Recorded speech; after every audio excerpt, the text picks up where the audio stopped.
Devo farti soffrire. Questo è il mio scopo finché non muoio e finché non mi mettono in galera. Diglielo a tutti che questo è il mio scopo, farti soffrire, farti piangere. Guarda che so trio arrivar, mi te copo de pugni. Sono solo alcuni dei tanti messaggi audio che un quarantenne mestrino inviava all'ex moglie in vista dell'udienza di separazione.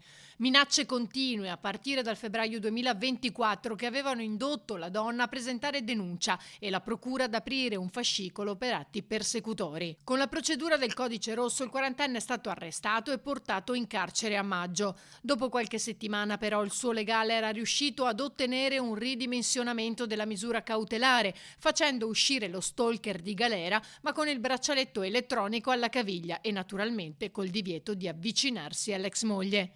Il 13 gennaio, nell'udienza per il rinvio a giudizio, è stato deciso che il quarantenne andrà a processo per aver violato l'articolo 612 bis del codice, atti persecutori e stalking. Sono molti i messaggi audio intimidatori riassunti nel capo di imputazione inviati alla vittima. È la volta buona che vado in galera per qualcosa, e questa non è una minaccia, ma una promessa. Se mi arriva una carta, vengo lì e te la faccio mangiare. Mi picchetto davanti al tuo lavoro e tutti i giorni avrai una pattuglia dei carabinieri. E ancora, Sono arrivato al punto di farti stare male, proprio di farti stare male in tutto e per tutto. infine. Preparati alla terza guerra mondiale. Ti vengo a beccare da sola e dopo voglio vedere.